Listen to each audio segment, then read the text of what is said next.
Jadi ekskavasi ini diharapkan mampu mendapatkan data terkait dengan posisi asli dari masing-masing dua rapala ini. Karena keberadaan dua rapala ini benar-benar nyeleneh dalam bahasa Jawanya. Secara pakem berharap data yang kami peroleh melalui ekskavasi ini bisa mengungkap pertanyaan itu.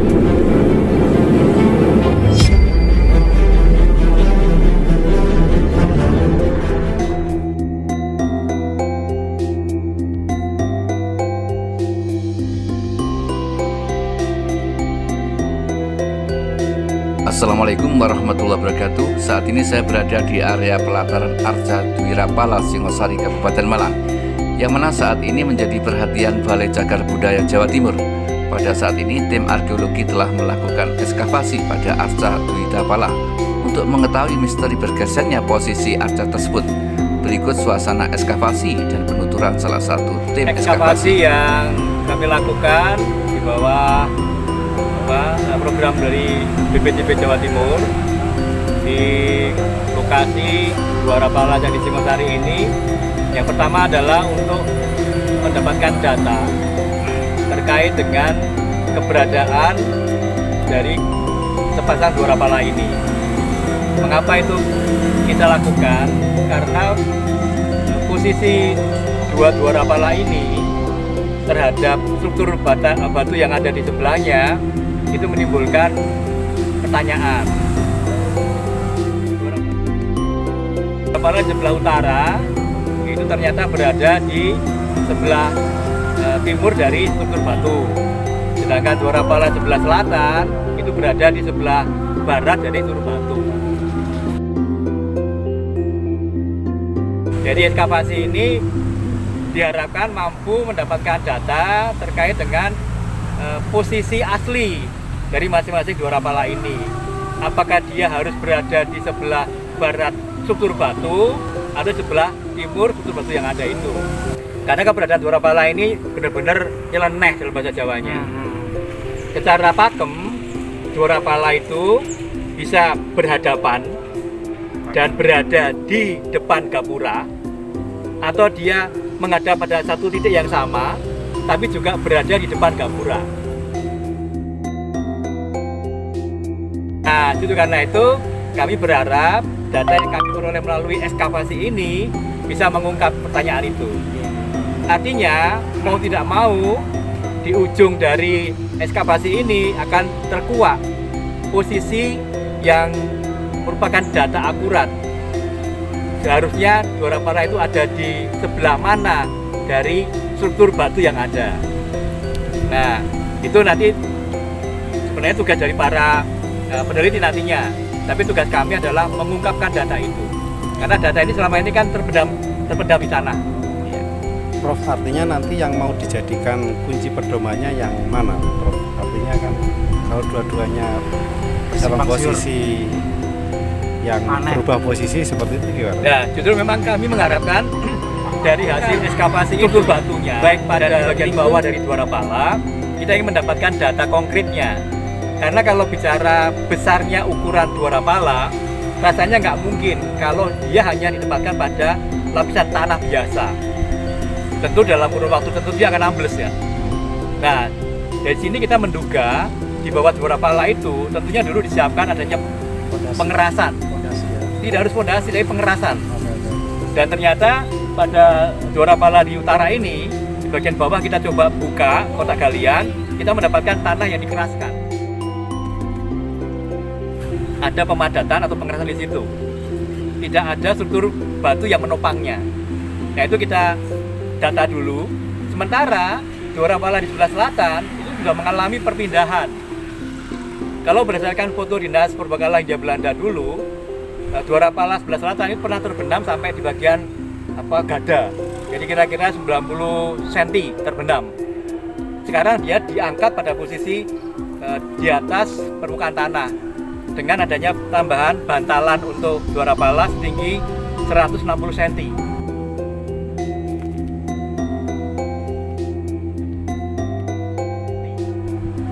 Jadi kalau kita berpikir mungkinkah tanah asli dari dua rapala itu ada di bawah sana, kita harus mengejar tanah aslinya yang ada di bawah sana.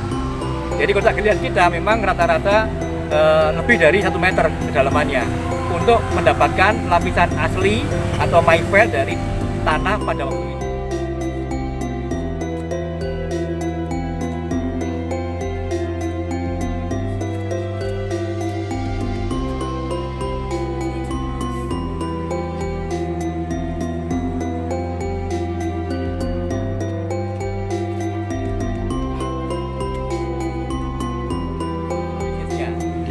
Ya, karena untuk BPJB memang tusinya bukan ke arah itu. Karena tugas utama BPJB adalah untuk pelestariannya. Jadi kita akan melestarikan sampai pada posisi data yang benar. Sedangkan masalah tafsiran, kemudian interpretasi, itu nanti langkah berikutnya. Prof, kok baru ini hari dilakukan bian-bian? Itu juga pertanyaan saya sebenarnya. Oh, ngoten. Ya, berarti saya yang jawab ya. ya, karena ya memang kita akhirnya mendapatkan waktu yang tepat untuk melakukan ini semua. Karena ya kondisi existing tinggalan arkeologi ini memang sangat menarik dan sudah tercatat sebagai kawasan cagar budaya tingkat nasional. Sehingga layak kalau memang mendapatkan perhatian yang lebih memadai kan gitu. Termasuk ya kita membongkar misteri apa di balik posisi yang nyeleneh tadi itu. Prof, dari masing-masing. Ini temuan apa yang menjadi data terbaru? Data terbaru yang sangat nyata adalah adanya struktur bata dengan ukuran hampir 5 meter, jadi 4 meter, 95 cm, bentuknya bujur sangkar. Walaupun itu tinggal bagian bawahnya untuk yang bagian utara, sedangkan kalau bagian selatan ini masih kelihatan sudut-sudutnya dan masih ada sisa pojok dari tutur batu yang ada itu. Sudahkah ada tanda-tanda unsur Ekskavasi kita mulai tanggal 26 perjalanan Juni dan akan berakhir nanti tanggal 5 Juli. Ya. Kalau kotaknya sendapal berapa kotak? Berapa kotak? Oke. Ada 20 ya? Ada 20 kotaan. Tapi dengan ukuran berbeda-beda, artinya begini. Kalau ukuran bakunya 2 kali 2 meter, tapi banyak di antara kotak-kotak itu yang tidak mampu kita gali semuanya karena di atasnya ada tutur batu yang besar. Jadi kita hanya membuka bagian yang di sampingnya aja. Dan saya definisi kota itu apa?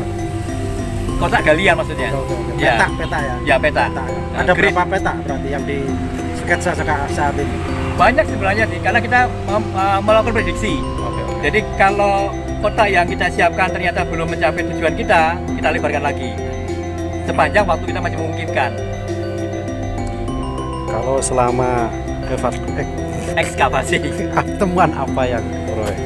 Ya, kalau temuan utama memang berupa struktur batu yang membuktikan bahwa peta lama itu terbukti di belakang dari Dora Pala sisi utara. Ini di foto lama itu ada struktur batu terbukti walaupun sudah roboh. Terbukti. Kemudian ternyata struktur batu itu ada di bagian utara dan selatan. Dan kemudian ditemukan ukurannya persis sudah. Jadi ini menjadi aturan baku nanti. Nah, persoalannya sekarang struktur batu ini berada di belakang Dora Pala atau di depan Dora Pala, itu yang harus kita diskusikan lagi nanti. Itu struktur batu yang besar-besar itu ya? Bukan, yang di bawahnya. Yang kita buka. Kalau yang di atas itu ada informasi memang beberapa bukan dari sini. Ada dari lingkungan sini, ketika mereka membuka untuk lahan pemukiman, menemukan itu akhirnya dikumpulkan di sini. Beberapa dari kasus itu.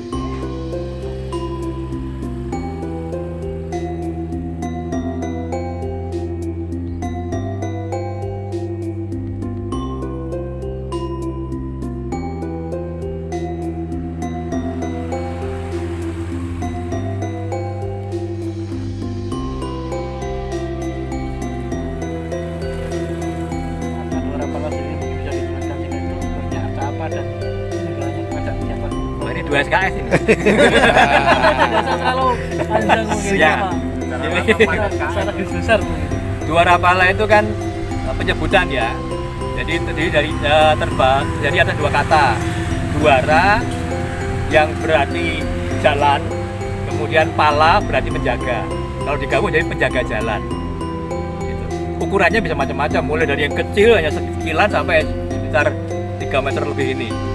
Nah, fungsinya adalah untuk menjaga jalan masuk ke suatu tempat tertentu. Bisa bangunan suci, bisa tempat suci, bisa tempat istimewa. Kalau konteksnya ini untuk Nah, konteks ini yang mau kita jawab. Mengapa? Karena di sebelah timur sana ada candi, kemudian berderet ke arah Dusun Bungkuk juga dulu ada beberapa candi yang sudah tinggal cerita itu. Tapi dalam catatan Jesse Bloom, dia mencatat di awal abad 20 itu masih ada 7 candi di sini. Tinggal satu itu. Oke ya. Nah, pertanyaannya itu yang kita mau cari. Sepasang Dwarapala ini mengacu kepada deretan bangunan itu atau tempat yang lain? Atau candi lain? Nah, atau tempat lain kan gitu kan? Ya. Jadi ini yang menjadi PR kita di situ. Makanya kita menyajikan data hasil ekskavasi sedetail mungkin. apakah yang utara ini bisa dijadikan pedoman, artinya dengan posisi yang agak sempurna gitu atau gimana? Menurut saya juga belum. Karena di sini juga ada anomalinya. Jadi bagian belakang dari Dwarapala ini menyentuh struktur batu yang kita dapatkan. Itu nggak masuk akal. Harusnya dia bebas. Tidak. Di bagian fotonya itu numpang di atas struktur batu itu, padahal struktur ini dulunya adalah bangunan yang berdiri sendiri untuk ke atas itu. Artinya kita juga menduga Dwarapala Utara ini juga pernah bergeser. Cuma berapa jarak bergesernya kita nggak tahu. Bisa bayangkan ya, sebesar ini pernah bergeser. Contoh konkret itu pernah diangkat itu. Dari posisi terbenam sampai di bagian dada itu terbenam, kemudian diangkat, terus diganjel gitu, ditambahi pedestal itu. Nah, sehingga sama ya posisinya. Itu pernah diangkat. Tapi memang dari posisi aslinya ya seperti itu, Prof. Sudah dari dulu. Itu sudah nggak asli sekarang. Sudah nggak asli. Ya kan, saya ceritakan tadi di foto Belanda itu terbenam. Nah itu kan diangkat dan tidak ditempatkan di tempat yang sama, agak maju dia. Oh, agak maju. Kalau Ya. di Utara menurut saya hanya bergeser aja posisinya karena dia akhirnya nabrak di struktur itu. Harusnya nggak nabrak. apakah ada fenomena alam atau gempa itu yang menjadikan pergeseran? Sangat mungkin. Tapi kita tidak tahu rekaman gempa yang mana yang punya potensi seperti itu. Karena foto Dwarapala ini yang tua itu sudah lebih dari 1 abad yang lalu. Jadi dia settle di situ, pada posisi di situ. Nah, kalaupun terjadi bencana alam, ya sebelum itu. Prof, perkiraan usia patung Dwarapala ini berapa tahun? Ya kalau kita berasumsi ini dari masa Tumapel, berarti kan sudah 8 abad. Tapi masih terbilang utuh ya, masih tergolong bagus ya kalau Iya, betul. Walaupun kalau dicermati, tampilan keduanya tidak benar-benar sama, ada pembedanya. Monggo silakan dicermati dari depan dan belakangnya, keliling aja, nanti ketemu mana bedanya.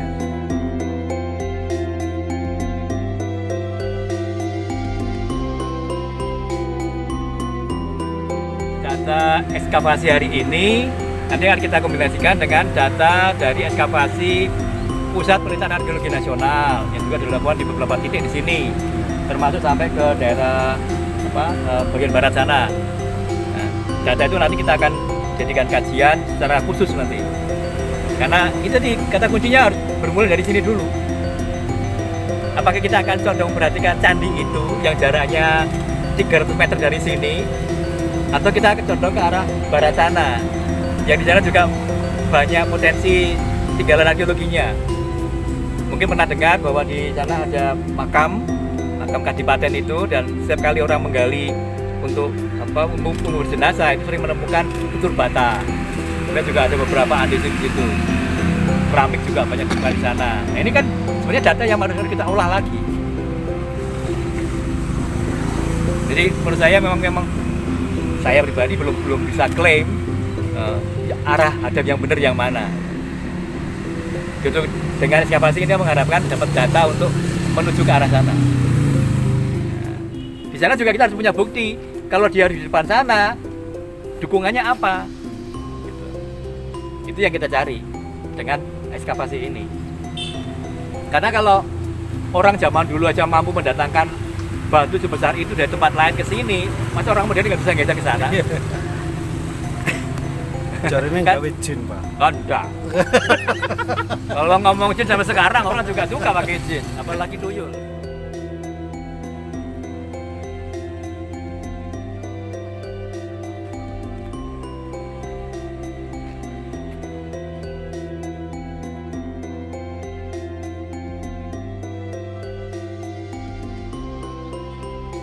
Demi lah ini konangan ini. Iya. Supranatural, Pak. Iya orang-orang yang anu lihat. Tapi nek kepala tak anu jelas masih anu kan rahangan untung enggak kok. Seperti anu gitu. Tulang-tulang apa? Entong-entong anu. Oh, Perempuan ya, Pak? Enggak tahu lah.